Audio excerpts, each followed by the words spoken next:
வாழ்க, நாதம் தாழ் வாழ்க, இமைப்பொழுதும் எண்ணெஞ்சில் நீங்காதான் தாழ் வாழ்க. ஓம் நம சிவாய, ஓம் நம சிவாய, ஓம் நம சிவாய. குரு பிரம்மா, குரு விஷ்ணு, குரு தேவோ மகேஸ்வர, குரு சாட்சாத் பரம்பிரம்மா தஸ்மை ஸ்ரீ குருவே நமக. அனைவருக்கும் இனிய தமிழ் புத்தாண்டு நல்வாழ்த்துக்கள். தமிழ் வருடமானது குரோதி வருடம். இந்த வருடம் வந்து பாத்தீங்கன்னா தமிழுக்கு குரோதி வருடம் அப்படின்னு சொல்லுவோம்.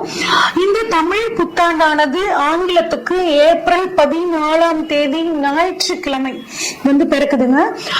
பிறக்கக்கூடிய நட்சத்திரம் அப்படின்னு பார்த்தோம்னா திருவாதிரை நட்சத்திரத்திலையும் மிக அருமையான முருகனுக்கு உகந்த சஷ்டி திதியிலையும் இந்த தமிழ் வருடம் பிறக்க போகுதுங்க. இது அற்புதமான வருடம்.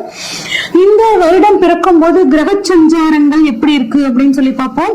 மேஷத்துல சூரியன் குருவும் இருக்காங்க, மிதுனத்துல சந்திரன், அடுத்து கன்னியில கேது, கும்பத்துல செவ்வாய் சனி, மீனத்துல 3 கிரகங்கள் ராகு புதன் சுக்கிரன்.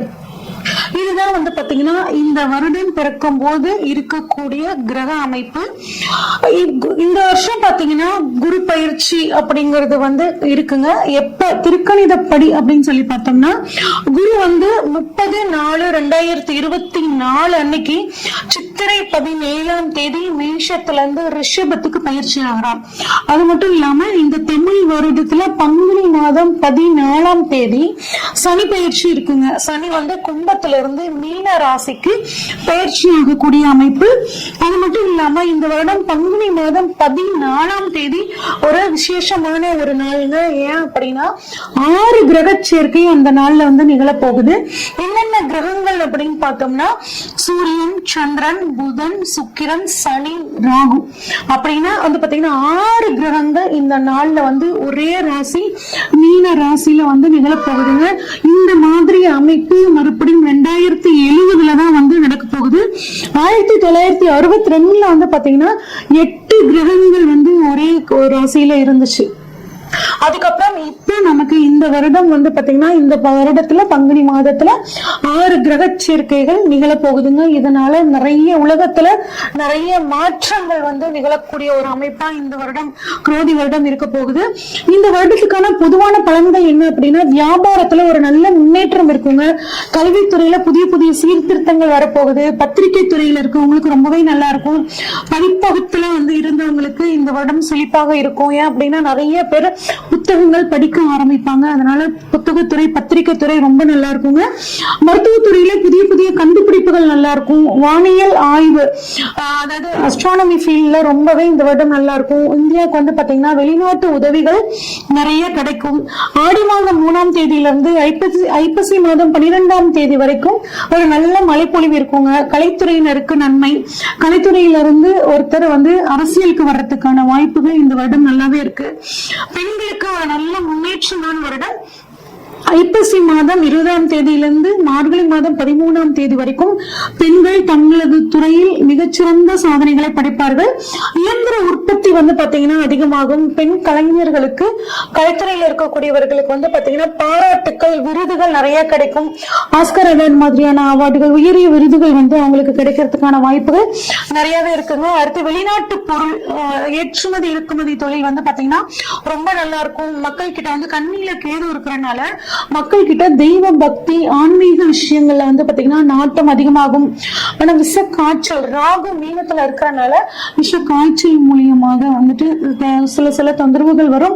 ஆனா அதுக்குரிய மருந்துகள் வந்து சரியா கண்டுபிடிக்கப்பட்டு அந்த வியாதிகள்ல இருந்து வெளிவரத்துக்கான ஒரு சூழலும் கிடைக்கும். ஏன்னா மருத்துவத்துறை சூப்பரா இருக்க போகுது. புதிய மாவட்டங்கள் வந்து பாத்தீங்கன்னா தமிழ்நாட்டுல பொறுத்த வரைக்கும் நிர்வாக வசதிகளுக்காக பிரிக்கக்கூடிய ஒரு அமைப்புல இருக்குங்க. அடுத்து வந்து கம்ப்யூட்டரோட விலை, அதுக்கப்புறம் தொலைத்தொடர்பு சாதனங்களோட விலை வந்து கொஞ்சம் உயரும். ஆன்லைன் பிசினஸ் வந்து ரொம்ப நல்லா இருக்குங்க. ஆனா ஆன்லைன் மோசடிகள் அதிகமா நடக்கிறதுக்கான வாய்ப்புகள் இருக்கு. பணத்தை இன்வெஸ்ட் பண்ணும்போது ஆன்லைன்ல கொஞ்சம் கவனமா இன்வெஸ்ட் பண்ணிக்கிறது நல்லதுங்க. விவசாயம் நல்லா இருக்கும். விவசாயம் சார்ந்த மதிப்பு கூட்டு பொருட்களுக்கு நல்ல ஒரு விலை கிடைக்குங்க. விளையாட்டு துறையில இங்க வந்து மிகச்சிறந்த சாதனையை படைக்கும். இது வந்து பொதுவான பலன்கள்ங்க. இப்ப நம்ம ஒவ்வொரு ராசிக்கும் வந்து பாத்தீங்கன்னா இந்த தமிழ் புத்தாண்டு பலன்கள் எப்படி இருக்கு அப்படின்னு சொல்லி பார்ப்போம். துலாம் ராசிக்காரங்களுக்கு இந்த தமிழ் வருட புத்தாண்டு பலன்கள் எப்படி இருக்குன்னு சொல்லி பார்ப்போம். வெற்றி நிச்சயம், இது வேத தத்துவம் அப்படிங்கிற பாடலை நீங்க அடிப்படையா வச்சுக்கிட்டு இந்த வருடம் வந்து முழுசா செயல்பட்டீங்கன்னா அருமையா அருமையான யோகம் உங்களுக்கு காத்துட்டு இருக்குங்க.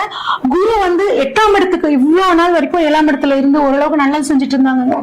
8ஆம் இடத்துக்கு போயிட்டாரு, அதனால எங்களுக்கு சரியான பலன்கள் இல்ல அப்படின்னு நினைச்சு கவலைப்பட்டு இருக்க இந்த துலாம் ராசிக்காரங்களுக்கு ஒரு அற்புதமான நல்ல விஷயம் என்ன அப்படின்னா, குரு உங்களுக்கு 3, 6 கூடியவருங்க. இவர் வந்து பாத்தீங்கன்னா 8ஆம் இடத்துக்கு வந்திருக்காரு. அப்ப கெட்டவன் கெட்டிடில் கிட்டிடும் ராஜயோகம் அப்படிங்கிற அமைப்பு இந்த துலாம் ராசிக்காரங்களுக்கு இருக்குங்க. அது மட்டும் இல்லாம 5ல ஆட்சி பெற்ற சனி உட்கார்ந்துருக்காருங்க. அது வந்து பண வரவை கொடுக்கும் உங்களுக்கு. அது மட்டும் இல்லாம பேர் புகழ் அப்படிங்கிற அமைப்பை கொடுக்குங்க. நீங்க முக்கியமா ஒரு விஷயம் நீங்க வந்து கவனிக்க வேண்டியது, அன்னன்னைக்கு வேலையை அன்னன்னைக்கு முடிச்சுக்கணுங்க. அதே மாதிரி வாழ்க்கையில ஜெயிக்கணும்னா என்ன வழிமுறைகளை பின்பற்றணும்னு ஒரு தடவைக்கு 2 தடவை யோசிச்சு அதை ஃபாலோ பண்ணீங்கன்னா கட்டாயம் வெற்றி நிச்சயங்க. அதே மாதிரி உங்களுக்குன்னு ஒரு இலக்கு வச்சுக்கணும். அந்த இலக்கை நோக்கி பயணப்படும் போது வாழ்க்கையில ஒரு நல்ல முன்னேற்றம் ஏற்படும். வேதனை தருபவர்களை சிரித்து கொண்டே கடந்துருணுங்க. யார் யாரெல்லாம் உங்களுக்கு கஷ்டத்தை கொடுக்குறாங்களோ அவங்களாம் வந்து எதிர்த்து பேசாம அப்படியே கடந்து போயிடுறது உங்களுக்கு ரொம்பவே நல்லதுங்க. நீங்க நார்மலாவே அப்படிதான் இருப்பீங்க. ஆனா இப்ப இருக்க கிரக சூழ்நிலைகள் உங்களை அப்படி விடாது. இருந்தாலும் உங்களோட பேசிக் தன்மையான வேதனை தருவர்களையும் கடந்து போகக்கூடிய தன்மையை இந்த சமயத்துல பயன்படுத்திக்கிறது உங்களுக்கு ரொம்பவே நல்லதுங்க. சூரியன் வந்து ராசியை பாக்குறாருங்க. இதனால உங்களுக்கு வந்து அருமையான பலன்க. அதாவது அரசாங்க வேலைக்காக காத்துட்டு இருக்கிறவங்களுக்கு அரசு வேலை கிடைக்குங்க. சூரியன் ராசியில் இருக்கிறனால வந்து பாத்தீங்கன்னா தந்தை மூலியமாக ஒரு நல்ல சப்போர்ட் உங்களுக்கு கிடைக்கும். அரசியல்வாதிகளால நன்மை கிடைக்கும். அரசியல்ல இருக்கிறவங்களுக்கு பதவி உயர்வுகள் கிடைக்கிறதுக்கான வாய்ப்புகள் நல்லா இருக்கு. சூரியன் ராசி பார்க்கறதுனால உடல் சூடு சம்பந்தப்பட்ட பிரச்சனைகள் வரதுக்கான வாய்ப்பு இருக்குங்க. அதனால உடலை குளிர்ச்சி பண்ற மாதிரியான உணவுகளை எடுத்துக்கிறது நல்லதுங்க. ஒரு ஐ செக்அப் பண்ணிக்கிறது நல்லது இந்த சமயத்துல. 2ஆம் இடம் பண வரவு எங்களுக்கு எப்படி இருக்கும் அப்படின்னு கேட்டீங்கன்னா, 2ஆம் இடத்துல வந்து பாத்தீங்கன்னா குரு பார்வைப்படுதுங்க. இது வந்து ஒரு அற்புதமான அமைப்பு. அப்ப குருவோட பார்வை 2ஆம் இடத்தில் படுறதுனால குடும்பத்தின் மூலியமாக பணம் வருவங்க. கூடவே சனியும் சேர்ந்து 2ஆம் இடத்தை பாக்குறதுனால 10ஆம் பார்வையா பாக்குறாங்க. சனியோட 10ஆம் பார்வை தொழில ஒரு நல்ல முன்னேற்றத்தை கொடுக்கும். அப்ப உங்களுக்கு தொழில் மூலியமாகவும் குடும்பத்தின் மூலியமாகவும் பண வரவு கட்டாயம் இருக்குங்க. குறிப்பா வாக்கை மூலதனமாக கொண்டு பணியாற்றக்கூடிய ஆசிரியர்களாகட்டும், கன்சல்டன்சி வச்சிருக்கிறவங்க, அடுத்தவங்களுக்கு வந்துட்டு அட்வைஸ் செய்யக்கூடிய தொழில் இருக்கிறவங்களுக்கு, மோட்டிவேஷனல் ஸ்பீக்கர்ஸ் இருக்காங்க பாத்தீங்களா, அவங்களுக்கு எல்லாம் இந்த வருடம் வந்து பாத்தீங்கன்னா ரொம்பவே நல்லா இருக்குங்க. அதே மாதிரி குடும்ப தந்தையோட தொழிலை பண்றவங்களுக்கும் இந்த வருடம் ரொம்பவே நல்லா இருக்கும். குடும்பம் சரிங்க, எங்களுக்கு குடும்ப வாழ்க்கை எப்படி இருக்கும் அப்படின்னு சொல்லி பாத்தீங்கன்னா, குடும்பத்துல நிறைய சுப நிகழ்ச்சிகள் நடைபெறுங்க. கணவன் மனைவி ஒருத்தருக்குள்ள ஒருத்தர் அனுசரிச்சு விட்டு கொடுத்து போறது, எந்த ஒரு விஷயத்தையும் கலந்து ஆலோசிச்சு பேசி முடிவு பண்ணி நடந்துக்கிறது உங்களுக்கு நன்மை பயக்குங்க. அதே மாதிரி உறவினர்கள் மற்றும் நண்பர்களோட கொஞ்சம் அட்ஜஸ்ட் பண்ணி போய்க்கணும். குழந்தைகளால உங்களுக்கு மிகச்சிறந்த மன மகிழ்ச்சி ஏற்படக்கூடிய மாதமா இருக்குங்க. குழந்தை பாக்கியம் இல்லாதவர்களுக்கு வந்து பாத்தீங்கன்னா டெஸ்ட், IVF இந்த மாதிரி அட்வான்ஸ்டு மெடிக்கல் சயின்ஸ் மூலியமாக உங்களுக்கு குழந்தை பாக்கியம் இருக்கிறதுக்கான வாய்ப்புகள் ரொம்பவே சூப்பரா இருக்குங்க இந்த மாதம். குறிப்பா மருத்துவ உதவியின் மூலியமாக குழந்தை பாக்கியம் உங்களுக்கு நல்லா இருக்குங்க. திருமணம் அப்படிங்கிற இடத்த வந்து பாத்தீங்கன்னா குரு பாக்குறதுனால உங்களுக்கு குடும்பஸ்தானத்தை குரு பாக்குறாருங்க. அப்ப குடும்பத்துக்குன்னு புது வரவு வரணுங்கிற அமைப்பு உங்களுக்கு. அதனால திருமணம் ஆகாதவர்களுக்கு கட்டாயம் இந்த வருடம் உங்களுக்கு திருமணம் ஆகிறதுக்கும், அதுவும் குறிப்பா மனசுக்கு பிடிச்சவங்களோட திருமணம் ஆகிறதுக்கு ஒரு அற்புதமான அமைப்புங்க. வாழ்க்கை துணைக்கு உங்களோட வாழ்க்கை துணைக்கு அரசாங்க உத்தியோகம் கிடைக்கிறதுக்கான வாய்ப்புகள் நல்லா இருக்குங்க. வாழ்க்கை துணையில் மூலியமாக உங்களுக்கு நன்மை அப்படிங்கிற விஷயம் உங்களுக்கு இருக்கு. வேலை வாய்ப்பை பொறுத்த வரைக்கும் பாத்தீங்கன்னா 6ஆம் இடத்துல புதன் சுக்கிரன் ராகு இருக்குங்க. கட்டாயம் வேலை வாய்ப்புகள் கிடைக்கும். புதிய வேலை வாய்ப்புகளை நீங்க உருவாக்குவீங்க. வெளிநாடு போகக்கூடிய அமைப்பு, ஏன்னா 6ஆம் இடத்தில் ராகு இருக்காருங்க. உத்தியோக ரீதியாக வெளிநாடு போறதுக்கு, ஆன்சைட் போய் வேலை செய்யணும்னு நினைக்கிறவங்களுக்கு அங்க போறதுக்கான அமைப்பு, சிட்டிசன்ஷிப் விசா கிடைக்கல அப்படின்னு நினைச்சிட்டு இருக்கிறவங்களுக்கு ஒர்க் விசா அந்த மாதிரி எல்லாம் கிடைக்கிறதுக்கான அமைப்பு ரொம்பவே சாதகமா இருக்குங்க. சாஃப்ட்வேர் துறையில, கம்யூனிகேஷன் ஃபீல்ட்ல இருக்கிறவங்களுக்கு எல்லாம் நல்ல ப்ரமோஷன்ஸ், இடமாற்றம் ஏற்படுறதுக்கான அமைப்பு ரொம்பவே நல்லா இருக்கு. தொழிலை பொறுத்த வரைக்கும் பார்த்தோம்னா கலைத்துறையில் இருக்கிறவங்களுக்கு ரொம்பவே நல்லா இருக்கும்.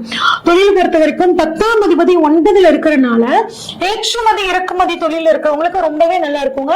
வெளிநாட்டுல போய் பிரான்சைஸ் ஆரம்பிக்கிறதுக்கு, வெளிநாட்டுல பிரான்ச் ஆரம்பிக்கிறதுக்கு எல்லாத்துக்குமே சூப்பரா இருக்குங்க.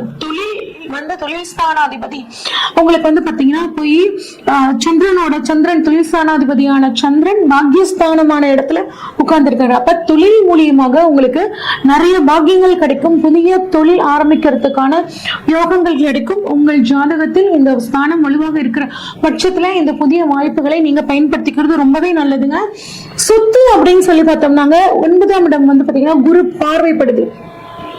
அப்ப உங்களுக்கு கட்டாயம் 9ஆம் குரு வந்துட்டு பாத்தீங்கன்னா 9ஆம் பார்வையாக 4ஆம் இடத்தை குரு பார்க்கிறார். அப்ப புதிய சொத்து சேர்க்கை உங்களுக்கு கட்டாயம் நடைபெறக்கூடிய அமைப்பு.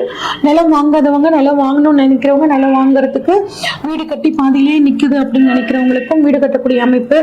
நிலம் வாங்குறதுல நிறைய வில்லங்கங்கள் சிக்கல்கள்ங்க அப்படின்னு நினைக்கிறவங்களுக்கும் அது விலகி உங்களுக்கு சொத்து சேர்க்கை, வாகன சேர்க்கை உங்களுக்கு கட்டாயம் நடைபெறும். அம்மாவோட உடல் ஆரோக்கியத்துல வந்து பாத்தீங்கன்னா ஒரு நல்ல முன்னேற்றம் குருவோட பார்வையால கிடைக்குங்க. தாய்வழி சொத்துக்கள் உங்களுக்கு கிடைக்கிறதுக்கான வாய்ப்புகளும், அம்மாக்கும் உங்களுக்கும் இருந்த மிஸ் அண்டர்ஸ்டாண்டிங் இப்ப வந்து விலகிறதுக்குமான வாய்ப்புகள் ரொம்பவே நல்லா இருக்குங்க. பெண்களை பொறுத்த வரைக்கும் ஆடை ஆபரண சேர்க்கை நடைபெறும். உங்களுக்கு பிடிச்ச மாதிரியான நகைகளையும் ஆடைகளையும் வந்து வாங்கக்கூடிய அமைப்பு உங்களுக்கு நல்லாவே இருக்குங்க. சேமிப்பு பண்ணுவீங்க, அதாவது நகைச்சீட்டு போடுறது, சீட்டு போடுறது, அந்த மாதிரி பழக்கத்தை இந்த இடங்கள் நீங்க கொண்டு வருவீங்க. அதன் மூலியமாக உங்களுக்கு பணவரவு கிடைக்கும். குடும்ப உறவுகள்கிட்ட மட்டும் கொஞ்சம் அட்ஜஸ்ட் பண்ணி போய்க்கிறது நல்லதுங்க. உத்தியோகத்துல தொழில இருக்கக்கூடிய பெண்கள் வந்து பாத்தீங்கன்னா நல்லபடியான ஒரு ப்ரொமோஷன்ஸ், இடமாற்றம் கிடைக்கிறதுக்கான வாய்ப்புகள் இருக்கு. ஆனா கொஞ்சம் கடுமையாக உழைக்கக்கூடிய அமைப்பு. எந்த அளவு கடுமையா உழைக்கிறீங்களோ அந்த அளவுக்கு உங்களுக்கு நல்லது நடக்கும். அதனால கோர்ட்டு கேஸ், வம்பு வழக்கு ஏதாவது நடந்துட்டு இருந்துச்சுன்னா அது உங்களுக்கு சாதகமாக முடியுங்க. 2 வீலர்ல போறவங்க கட்டாயம் ஹெல்மெட் அணிஞ்சிட்டு போறது மிகச்சிறந்த நன்மையை கொடுக்குங்க. தேவையில்லாத டென்ஷன்ஸ் வச்சுக்காம மனசை எப்பயும் போல அமைதியா வச்சுக்கும் போதும், ஆன்மீகத்துல ஈடுபாடுபடும் போதும் இந்த வருடம் உங்களுக்கு ரொம்பவே சூப்பரா இருக்குங்க. உங்களுக்கான பரிகாரம் உளுந்து வடை தானம் பண்றதும் கொள்ளு தானம் பண்றதும் ரொம்ப சூப்பருங்க. விநாயகர் வழிபாடு உங்களுக்கு மிகச்சிறந்த நன்மையை கொடுக்கும். சிவ வழிபாடு, வயதான ஆண்களுக்கு கோதுமை உணவு தானம், குறிப்பாக ஞாயிற்றுக்கிழமையில வந்து பண்றது மிகச்சிறந்த யோகத்தை அளிக்கும். இதுவரைக்கும் நம்ம பார்த்த அனைத்துமே வந்து பாத்தீங்கன்னா பொதுவான பலன்கள் தாங்க. உங்களோட சுய ஜாதகத்துல கிரகங்கள் எங்க இருக்காங்க, குறிப்பா வருடக்கோள்களான குரு, ராகு, கேதுக்கள் எங்க இருக்காங்க, இதையும் கோச்சாரத்துல இருக்கக்கூடிய கிரக அமைப்பையும் வச்சு பார்க்கும்போது துல்லியமான பலன்களை எடுக்க முடியுங்க. உங்களோட ஜாதகத்தை இப்ப என்ன பலன்கள் நடக்குதுன்னு நீங்க தெளிவா தெரிஞ்சுக்கணும் அப்படின்னா ஸ்கிரீன்ல தெரியுற வாட்ஸ்அப் நம்பருக்கு உங்களோட ஜாதகத்தை அனுப்பிச்சு வைங்க. ஃபுல்லா உங்களோட ஜாதகத்தை ப்ரெடிக்ட் பண்ணிட்டு உங்களுக்கான கைடன்ஸை கொடுக்குறேங்க. நன்றி, வணக்கம்.